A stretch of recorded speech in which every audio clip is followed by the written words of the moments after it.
The silk sheets were cool against Trevor Thomas's skin. Expensive. Italian. The kind of luxury that came from controlling half the city's underground trade. Mila's perfume, something floral and cloying, hung thick in the air of the penthouse suite, mixing with the scent of whiskey and poor decisions. His phone buzzed on the nightstand. He ignored it. Mila's lips curved against his shoulder, her red nails tracing lazy patterns across his chest. The floor-to-ceiling windows reflected the city lights back at them, 20 stories of glass and steel separating them from the world below. The phone buzzed again, insistent. "Ignore it," Mila whispered, her voice a purr. Trevor reached for it anyway, habit. In his line of work, ignored calls could mean blood on the streets. The screen's blue glow illuminated his face as his eyes focused on the notification. Emergency contact alert. Daniella Cook admitted to ICU. St. Catherine's Hospital. Time 11:42 p.m. His blood turned to ice. 3 missed calls, all from Daniella. 10:43 p.m., 10:51 p.m., 11:02 p.m. Shit. The word came out strangled. He was already moving, throwing off sheets, reaching for his pants. Trevor. Mila's voice lost its sultry edge. She sat up, confusion flickering across her perfect face. "What's wrong?" "My wife's in the ICU." He watched her expression shift, surprise, then something else. Something that made his stomach twist even as he yanked on his shirt. Her smirk was small, but it was there, just for a second. "I'm sure she's fine," Mila said, examining her nails. "You know how women are. Always so dramatic." Trevor didn't hear the rest. He was already out the door. The city blurred past his windshield as he pushed the Mercedes past 80. Red lights meant nothing. Stop signs were suggestions. His hands gripped the steering wheel so tight his knuckles went white. 3 calls. Why hadn't he heard them? The phone had been on silent because of Mila, because she hated interruptions during their time together. His mind raced faster than the car. Daniella never called unless it was important. She knew better than to disturb him during business. 12 years of marriage had taught her when to speak and when to stay silent. She was good at that, too good. What kind of emergency lands you in the ICU? His foot pressed harder on the accelerator. St. Catherine's Hospital smelled like every hospital, antiseptic and fear. The fluorescent lights buzzed overhead, casting everything in a harsh, unforgiving glare. Trevor's expensive leather shoes squeaked against the linoleum as he strode toward the ICU ward. A nurse looked up from her station. Middle-aged, tired eyes, the kind of face that had seen too much suffering to be shocked by anything anymore. But when she saw him, something like sympathy crossed her features. "Mr. Thomas." "Where is she?" "Your wife is stable now." The nurse stood, moving around the desk. But it was close. Close, the word hit him like a fist. "What happened?" "Severe allergic reaction. Anaphylaxis. We found her unconscious in her car outside a pharmacy on 7th Street. The nurse consulted a chart, her voice professional, detached. She coded twice in the ambulance. The paramedics said it was one of the worst reactions they'd seen. Trevor's legs felt unsteady. Coded. Her heart stopped twice. We managed to stabilize her, but Mr. Thomas. The nurse's eyes met his.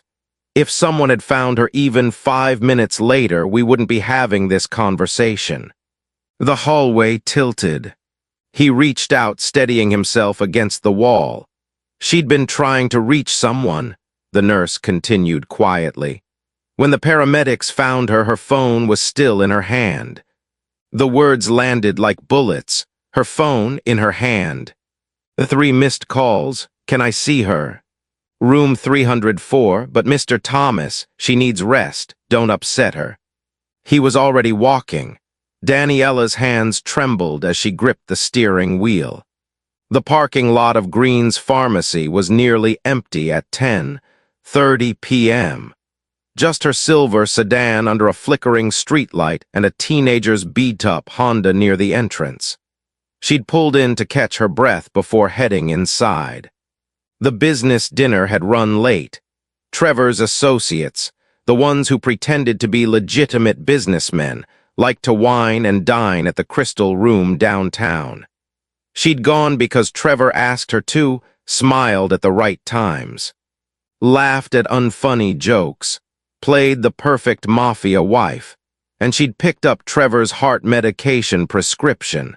The pharmacist had said it would be ready by 11. He needed it for tomorrow. That's what she did. She took care of things.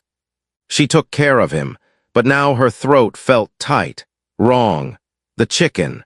The cashew-crusted chicken she'd ordered because the menu hadn't listed the ingredients and she'd been too polite to ask. She had a severe allergy.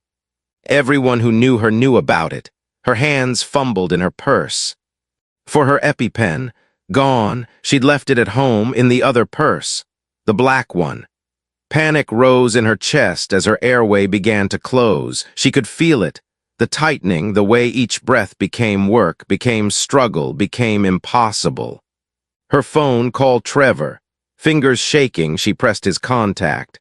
The phone rang once, twice, 3 times, voicemail. She tried to speak, but no sound came, just a wheeze, a desperate, dying animal sound. She hung up. Tried again. 10:51 p.m. Ring, ring, ring, voicemail. Her vision was blurring now. The streetlight above her car doubled, then tripled. She could taste metal. Her tongue felt thick, foreign. One more time. Please, Trevor, please. 11:02 p.m. The phone rang once, then a woman's voice, sultry, amused. He's busy right now, sweetie. Try again later. Mila, please. Daniella's voice was barely a whisper, barely breath. I need Trevor. A laugh light, cruel. The kind of laugh that said you're nothing. You need to learn some boundaries, honey. Click, Daniella stared at the phone in her hand.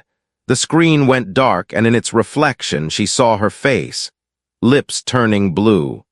Tears on her cheeks. She didn't remember crying. He let her answer. He let her answer his phone during a call from his wife. Her fingers fumbled across the screen. 911, the numbers blurred together. She managed to press call before everything went black. Her last conscious thought wasn't of fear or pain. It was clarity. Cold, sharp, final. He let her answer. Trevor stood outside room 304, his hand on the door handle. Behind him, the hospital hummed with quiet activity. Machines beeping, wheels rolling, whispered conversations between doctors. Inside was his wife who had almost died, while he was with Mila. While he let Mila answer Daniella's calls, he pushed open the door. The machines beeped in steady rhythm, proof of life measured in electronic pulses. Daniella lay in the hospital bed, propped up at a slight angle. Oxygen tubes snaked into her nose. An IV drip fed clear liquid into her left arm. The monitors beside her glowed with green lines tracking heartbeat, blood pressure, oxygen saturation. She was awake. Staring at the ceiling, Trevor stepped inside and the door whispered shut behind him. The room was too quiet except for the machines, too sterile, too small. Danny. She didn't turn her head. He moved closer, his expensive shoes silent on the tile floor. Up close, he could see the paleness of her skin, the shadows under her eyes, the way her chest rose and fell with deliberate slowness. Danny, I'm so sorry. His voice cracked. I was in a meeting. I didn't hear the phone. She answered your phone, Trevor. Her voice was soft, hoarse from the breathing tube they'd removed an hour ago. But the words were clear, precise, not a question, a statement. Trevor froze mid-reach, his hand hovering over hers. It's not. I can explain. She turned her head slowly. Her eyes met his.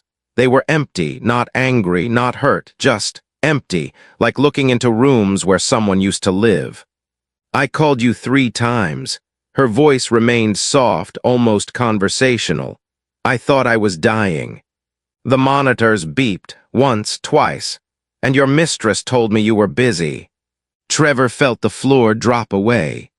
Daniella, please let me. But she'd already turned back to the ceiling. Her hand lay motionless under his, neither pulling away nor responding. Dead weight. Danny, please look at me. She didn't. It's not what you think. Mila, she's just... Mila, Daniella tested the name like a new word. Is that her name? Trevor's mouth opened, closed, no sound came out, the silence stretched. The machines filled it with their steady beeping, proof of life. Proof of survival, proof that she was still here even though she shouldn't be. He waited for the storm, the tears, the screaming, the accusations. Daniella just stared at the ceiling. Something inside Trevor twisted. This was wrong. This stillness was wrong. He knew how to handle anger. He'd built an empire on knowing how to read people, how to predict reactions, how to control situations. This wasn't anger. This was something else, something worse. Danny, please talk to me. I'm tired. We need to discuss this. There's nothing to discuss. There's everything to discuss. I made a mistake, a terrible mistake, but we can fix this. We can. Can we? 2 words, quiet, not rhetorical. Trevor leaned forward, desperate now. Yes, we can. I'll end it. It's already over. I swear to you it meant nothing. You're my wife. You're... Mr. Thomas. The nurse from earlier stood in the doorway, her expression professionally polite but firm. Your wife needs rest. The doctor wants to keep her for observation for another day or 2, but she needs sleep. I'm not leaving. Yes, Daniella said quietly. You are. Trevor looked at her. She was. Still staring at the ceiling. Danny. Please go, Trevor. Not angry, not pleading, just asking, like asking someone to pass the salt. The nurse waited. Trevor stood slowly, feeling like he was moving through water. I'll be back first thing in the morning. I'll bring you anything you need. Just tell me what you want. Nothing. Danny. Good night, Trevor. He left because he didn't know what else to do. The parking lot was cold. Trevor's breath misted in the December air as he yanked out his phone, scrolling to Mila's contact. She answered on the first ring. Trevor, is everything okay? You left so fast. What the hell did you say to her? Silence, Mila. What did you say to my wife when she called? Her voice shifted, defensive. She called during our time. I was just playing around. You know how she is, always checking up on you. She nearly died. Each word came out like a bullet. She coded Mila twice. Her heart stopped. Oh my God, Trevor, I didn't know. She told you she knighted me. Well, how was I supposed to know it was an emergency? Maybe she should have said something instead of just. Trevor hung up. His hands shook as he stared at the phone, at the 3 missed calls still logged in his history. 10:43 p.m., 10:51 p.m., 11:02 p.m. 9 minutes between the first and second call, 11 minutes between the second and third, 20 minutes of dying while he ignored his phone, while he let his mistress answer. He looked up at the hospital, 4th floor. 3rd window from the left. Her room was dark now. He couldn't go back to the penthouse. Not to sheets that still smelled like Mila's perfume, not to the scene of his betrayal. Trevor walked back inside and paid cash for a room at the hospital hotel across the street. He didn't sleep. Morning came with pale winter sunlight filtering through the hospital room blinds. Trevor arrived at 8 a.m. sharp, arms full. A massive bouquet of white roses, Daniella's favorite. A bag from the morning kitchen, the bistro where they'd had their first date. Her favorite order. Blueberry pancakes, turkey sausage, fresh orange juice. 12 years of marriage meant he knew these things. He knocked softly before entering. Daniella was sitting up, no longer staring at the ceiling. She was eating red Jell-O from a plastic cup, her movements slow and deliberate. The oxygen tubes were gone. She looked better, almost normal. She looked up when he entered. "Good morning," she said, polite, neutral. The tone you'd use with a coworker. "Morning." Trevor held up the offerings like a shield. "I brought you breakfast, your favorite, and flowers." Daniella's eyes moved from the roses to the takeout bag, then back to his face. "Thank you." As she took another spoonful of Jell-O, "You can leave them on the table." Trevor set them down carefully, like they might explode. "Danny, please, we need to talk about this." "There's nothing to talk about." "There's everything to talk about. What happened last night, what I did, what we're going to." "You have work." She scraped the bottom of the Jell-O cup. "I'm fine now, you should go." Her voice was professional, distant, like she was dismissing a secretary. Trevor felt panic rising in his chest. This was wrong, all wrong. "I cleared my schedule, I'm staying with you." "That's not necessary." "It is necessary. Daniella, I'm your husband." Yes, she finally looked at him fully. Her eyes were clear, calm. "Empty, you are." She set down the empty Jell-O cup. "The doctor said I can probably go home tomorrow. You don't need to waste your time here." "It's not a waste, I want to be here." "Okay. Just that, okay. Not I want you here. Not I don't want you here. Just acknowledgement." Trevor pulled the chair closer to her bed, sat down heavily. He'd expected rage, tears, demands for explanations, maybe thrown objects. He'd prepared apologies, justifications, promises. This cold politeness was worse than any of that. "Danny, please, yell at me, scream at me, tell me what you're thinking." She reached for the TV remote. "I'm thinking I'd like to watch the news." She turned on the television. Trevor sat there as the morning anchors discussed weather patterns and traffic delays, his expensive breakfast cooling in its bag, his roses wilting slightly in their cellophane. Daniella watched the screen. She didn't look at him again. Daniella came home on a Thursday afternoon, 3 days after the worst night of her life. Trevor had cleared his schedule completely, pushed meetings, delegated responsibilities, told his second-in-command to handle everything. He'd also ended things with Mila. Sent a single text, "It's over. Don't contact me again." Mila had called 17 times. He'd blocked her number. He told Daniella this as he helped her from the car to their front door, his hand hovering near her elbow like she might shatter. She nodded once. "That's good." She said that was all. The mansion swallowed them both. 8,000 square feet of marble floors and high ceilings and rooms they never used. Trevor had always loved this house, the weight of it, the statement it made. Now it felt too big. Too empty. Daniella moved through it like a ghost. She didn't go to their bedroom. Instead, she carried her overnight bag to the guest room on the second floor, the one with the pale blue walls and the view of the garden. "Danny, what are you doing?" "The doctor said I should be near a bathroom." She set the bag on the bed, "just for a few days until I'm stronger." It made sense, it was reasonable. Trevor hated it, he tried to be present, attentive. He made her tea in the mornings, asked what she wanted for dinner, offered to watch movies with her in the evenings.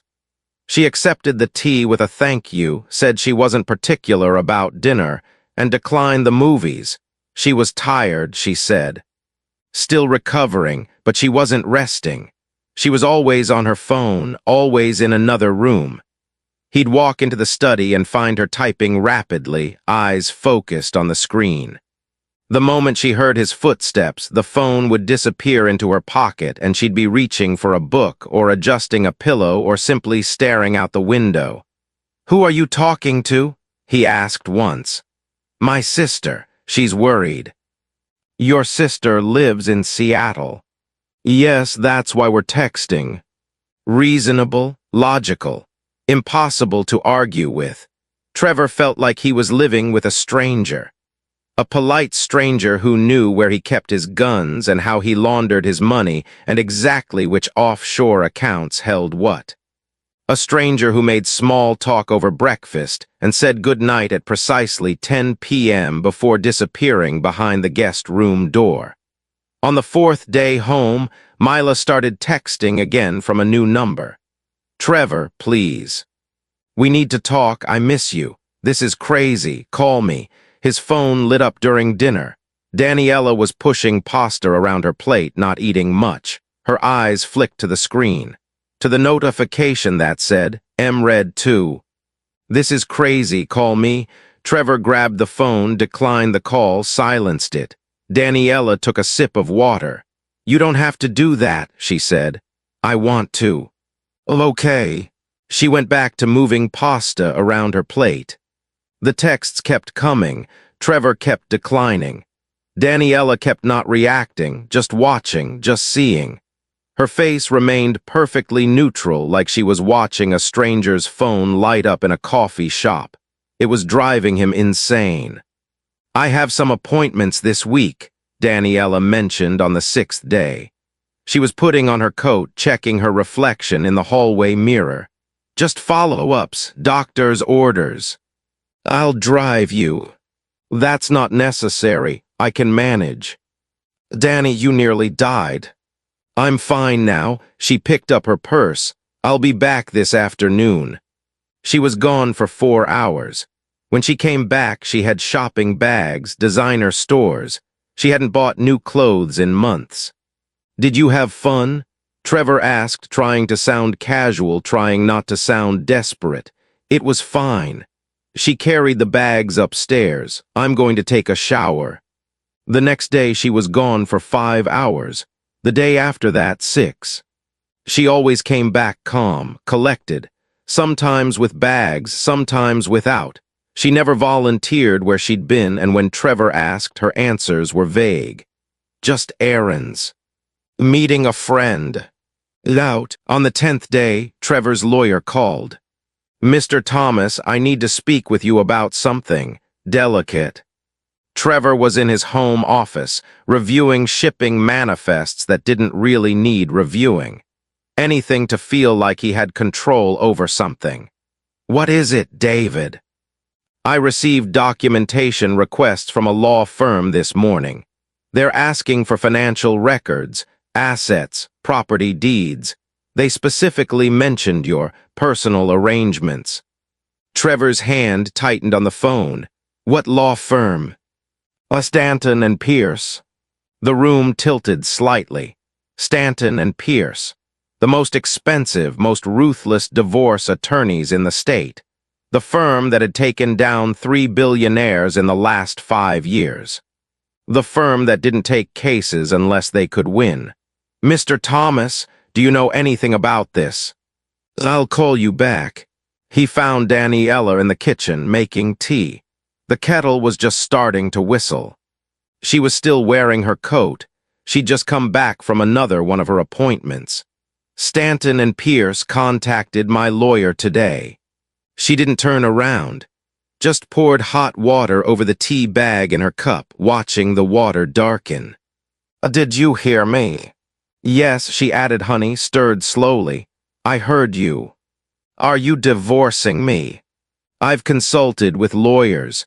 She finally looked at him, her face was calm. I have that right. Daniella, please, we can work through this. We can go to counseling, we can. Can we? She set down the spoon. Clink of metal on ceramic was very loud. Because I've been remembering things, Trevor. She walked past him to the kitchen table, sat down with her tea. Lots of late nights, perfume that wasn't mine on your clothes. Lipstick on your collar that was the wrong shade. Texts you'd hide, calls you'd take in another room. She took a sip of tea. You know what's funny? I told myself I was paranoid, that I was being one of those wives, insecure, jealous. Imagining things. Trevor's throat was dry. Danny. I wasn't imagining things. She looked at him over the rim of her cup. I was just stupid. You're not stupid. No, she smiled. It didn't reach her eyes. I answered your phone once 2 years ago when you were in the shower. A woman's voice asked for baby. I convinced myself it was a wrong number. She took another sip. How many were there, Trevor, before Mila? He couldn't speak. That's what I thought. She stood, carried her tea toward the door. My lawyer will be in touch with yours. Daniella, please. She paused at the threshold, didn't turn around. I called you 3 times that night. I was dying in a parking lot and I called you 3 times. Her voice was still soft, still calm. And you let your mistress answer my phone? That's not a marriage, Trevor. That's not even respect. She walked out. Trevor stood in the kitchen, surrounded by granite countertops and stainless steel appliances and everything money could buy, and realized he'd lost the only thing that mattered. 4 days later, Trevor's credit card declined at his favorite restaurant.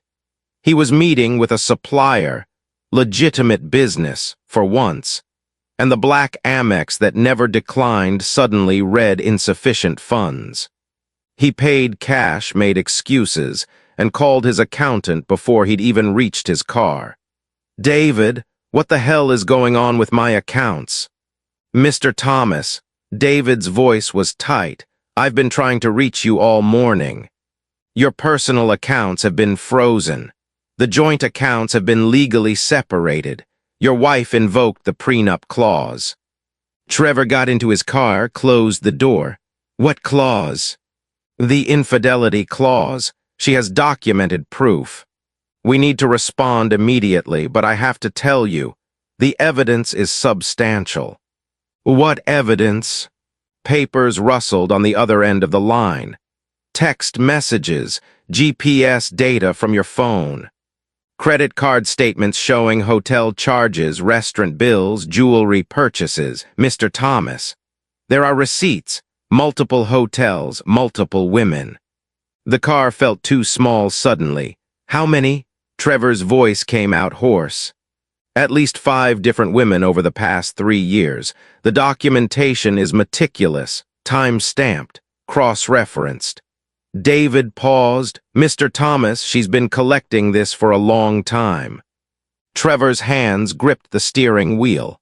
3 years, not just Mila, not just the occasional indiscretion. She'd documented everything.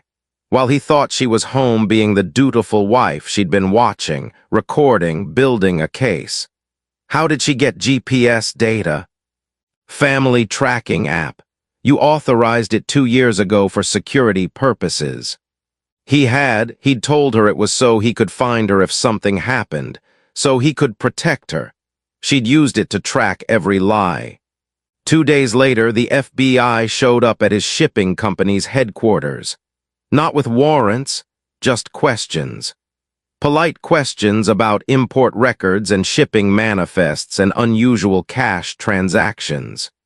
The kind of questions that came from someone who knew exactly where to point them. Nothing was illegal. Trevor had always been careful, but the questions were specific enough that his clients noticed. By afternoon, 3 of them had canceled contracts. By evening, his phone was full of messages from associates wondering if he'd turned informant. His consigliere, Marcus, showed up at the mansion at midnight. Boss, we have a problem. They sat in Trevor's office, door closed, security system disabled. Someone's talking, Marcus said. The tip to the feds, it used accounting language. Referenced shell companies most people don't even know exist. Whoever sent it knows the structure inside and out. Trevor already knew. He'd read the FBI's questions, recognized the phrasing, the systematic way the information was presented. It's Daniella. Marcus's face went pale. Your wife. Boss, she knows. Everything. Trevor leaned back in his chair. She was my bookkeeper when we started before the wedding. She helped me set up half those companies. Jesus Christ. She hasn't given them anything they can use. Just enough to make everyone nervous, to make me look weak. Trevor laughed, but there was no humor in it. She's not trying to send me to prison. She's destroying my reputation. And it was working. By the next day, 2 more clients had distanced themselves. Shipments were being rerouted. Money was moving. Not because he'd done anything wrong, but because in his world, perception was everything. And right now, he looked like a man who couldn't even control his own wife. On day 18, Mila called. She was crying so hard he could barely understand her. "Trevor, please, you have to help me. Someone's destroying me." He'd been expecting this, almost dreading it. What happened? "My contracts, all of them canceled. My agency dropped me, and someone sent photos." Her voice broke into sobs. "Photos of me. With different men, with you. They sent them to everyone. My agency, my family, my fucking mother saw." Trevor closed his eyes. Who would do this? Mila was still crying. Who hates me this much? His phone buzzed with a text from an unknown number. She should have stayed in her lane. Short, direct, no emotion. He could hear Daniella's voice in those words, the same calm tone she'd used in the kitchen, the same measured delivery. "Mila, I can't help you." "What, Trevor, please?" He hung up. Another text came through. "Location pin 1847 Industrial Boulevard, 8 p.m. tomorrow. Come alone." Trevor stared at the address. Industrial District. His territory, or it used to be. Now it felt like enemy ground. He sent back a single word. Why? The response came immediately. "Because this ends tomorrow." The warehouse was exactly as he remembered it. 20 years ago, he'd used this place for storage. The kind of storage that came in unmarked crates and left in the middle of the night. It had been empty for a decade, abandoned after he'd moved to more legitimate operations. The door was unlocked. Trevor stepped inside and his footsteps echoed in the vast, empty space. One light hung from the ceiling in the center of the warehouse, creating a circle of harsh illumination in the darkness. Under that light stood a table. And behind that table stood Daniella. She was wearing black, not the soft cardigans and comfortable jeans she usually wore around the house. Black pants, black blouse, her hair pulled back severely from her face. She looked different, harder, dangerous in a way he'd never associated with his wife. On the table between them sat a folder, thick, stuffed with papers. "You came," she said. Her voice echoed slightly in the empty space. "Did I have a choice?" Trevor moved closer, stopping just outside the circle of light. "No." She tapped the folder with one finger. "Not really." "Daniella, what is this?" She opened the folder slowly, deliberately. Even from where he stood, he could see photographs, documents, spreadsheets, years of information compiled and organized with the same precision she'd once used to balance his books.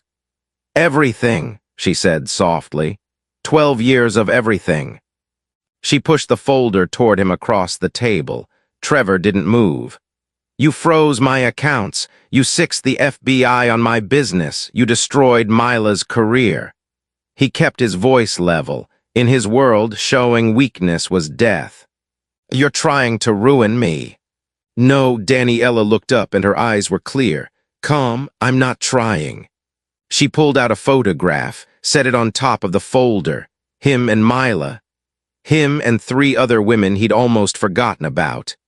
Hotel records, restaurant receipts, text messages in his own handwriting. "I'm succeeding." The warehouse was silent except for the hum of the single light bulb overhead.